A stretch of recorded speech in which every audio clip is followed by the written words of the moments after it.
নমস্কার, আমি doctor Naren Pandey, allergy asthma centre কলকাতার পক্ষ থেকে। অ্যালার্জি নিয়ে যখনই কথা ওঠে মানুষ অনেক বিভ্রান্তিতে থাকেন। অ্যালার্জি হলে কি খাওয়া উচিত, কি না খাওয়া উচিত, কি করণীয়, কি না করণীয়, এই একটা বিশাল বড় ফর্দ আমরা সমাজ থেকেই পেয়ে যাই। আমাদের সোসাইটির লোকজন বা ডাক্তারবাবুরাও একটা লিস্ট দিয়ে দেন যে এই খাবেন, এই খাবেন না, আর কি পরীক্ষা করবেন। এইসব নিয়ে আজকে আমরা আলোচনা করতে চলেছি। আপনারা যারা নতুন দর্শক এসেছেন ওনাদের অনুরোধ করব লাইক, সাবস্ক্রাইব, কমেন্ট করে শেয়ার করে যেতে। পূর্ণ দর্শক যারা লাইক, সাবস্ক্রাইব, কমেন্ট, শেয়ার করছেন ওনাদের অনেক অনেক ধন্যবাদ। আমরা কলকাতাতে শিয়ালদা স্টেশনের পাশে হাঁটা পথ, মৌলালী মাজার এবং ইন্টালি সিনেমা হলের মাঝখানে বাড়িতে অবস্থিত। যারা আপনারা আমাদের এখানে পরিষেবা নিতে চান ওনাদের অগ্রিম অ্যাপয়েন্টমেন্ট বুক করতে হয়, যেটার জন্য 500 টাকা অগ্রিম জমা করতে হয়, নন রিফান্ডেবল। সেটার জন্য আপনারা নিচে ডেসক্রিপশন বক্সে ডিটেল দেখে ওখানে অনলাইন বুক করতে পারেন, অথবা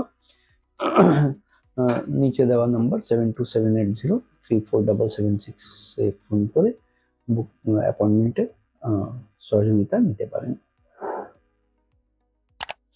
মূল আলোচনায় ফিরে আসি। এই অ্যালার্জি হলে প্রচুর খাদ্য পদার্থের লিস্ট আমাদের কাছে চলে আসে, বা আমরা অনেক সময় ওই রক্ত দিয়ে অ্যালার্জি পরীক্ষা করে একটা রিপোর্ট পাই, 2-4 কি 6-8 পাতা। সেখানে বিভিন্ন জিনিসের উপরে মার্কিং দেওয়া থাকে যে এই জিনিস নিষিদ্ধ আছে খাওয়ার, যেটাতে অ্যালার্জি হয়েছে। কিন্তু যারা ওই প্রকৃত রিপোর্টটা করেছেন ওনারা যখন ওই জিনিসটা অ্যাডহেয়ার করেন, যখন ওই জিনিসগুলো খাওয়ার তালিকা থেকে বাতিল করতে চালু করেন, তখন দেখেন কি 15 দিন কি 1 মাস কি 2 মাস বাতিল করলেও যা, না করলেও তাই। তার মূল কারণ হলো অ্যালার্জি হওয়ার মেন ট্রিগার ফ্যাক্টরগুলো হলো আমাদের এনভায়রনমেন্টে, আমাদের আবহাওয়ায় যে বিভিন্ন জিনিসগুলো আছে সেগুলো নিঃশ্বাসের সাথে শরীরে প্রবেশ করে। আর শরীরে প্রবেশ করে যেহেতু রেসপিরেটরি ট্র্যাক্ট আমাদের যে আছে সেটা হচ্ছে largest ever organ which is expose directly to the atmosphere. আমরা বাতাসের যা নিঃশ্বাস নিচ্ছি সেটা নাক থেকে নিয়ে লাং অব্দি ডাইরেক্টলি পৌঁছাচ্ছে। অন্য কোনো অর্গান আমাদের খোলা নেই, সব ইনক্যাপসুলেটেড আছে। কিন্তু লাংয়ে এমন একটা অর্গান আছে যেটা আমাদের আবহাওয়ার সাথে একদম খোলামেলা আছে। তো আমাদের আবহাওয়াতে অনেক পলিউটেন্টস, পোলেন্স, ডাস্ট, ফাঙ্গাই, মাইট, ইনসেক্ট এগুলো আছে।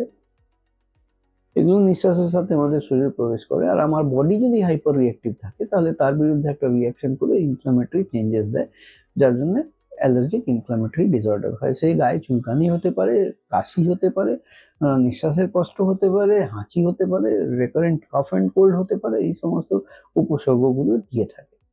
তো এটার সলিউশন কি? এই পরীক্ষা করে যে বার করা হলো, আমরা জেনারেলি ফোকাস করি ফুডের উপরে। যেই নামগুলো আমরা চিনি সেই নামগুলো, ডিম, কলা, বেগুন, এগুলো যে নামগুলো আমরা চিনি তার উপরে আমরা ফোকাস করি। ধরুন অ্যাজাডিকটা ইন্ডিকা, ব্রাসিকা নিগ্রা, এগুলো নাম শুনে আমাদের because we are not use to, আমাদের কেমন কেমন মনে হয়, তো ওর ধারের কাছেও আমরা যেতে চাই না। তার কারণ এক তো সাইন্টিফিক নেম সেটা বুঝতে পারি না, খায় না মাকে। দ্বিতীয়ত হলো যে রেসপিরেটরি অ্যালার্জেন যেগুলো আছে, যেগুলো নিঃশ্বাসের সাথে শরীরে প্রবেশ করে অ্যালার্জি করছে, সেটা আপনি কি করে ফিল্টার করবেন? নিঃশ্বাস নেওয়া নিশ্চয়ই বন্ধ করা যায় না। এটাকে ফোকাস করতে হবে। এই নিঃশ্বাসের সাথে বাতাসের সাথে যে অ্যালার্জি মিশে আমাদের শরীরে প্রবেশ করছে তাদের বিরুদ্ধে ব্যবস্থা নিতে হবে। হ্যাঁ, এই ব্যবস্থা নেওয়ার জন্য আমাদের মডিফাইড স্কিন প্রিক টেস্ট আর স্পেসিফিক ইমিউনোথেরাপি ভ্যাকসিন নেওয়া প্রযোজ্য।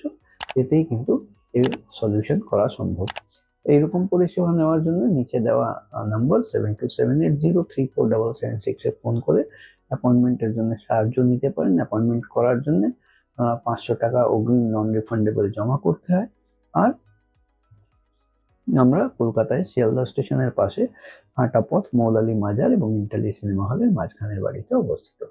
আজকের মতন এখানেই শেষ করলাম।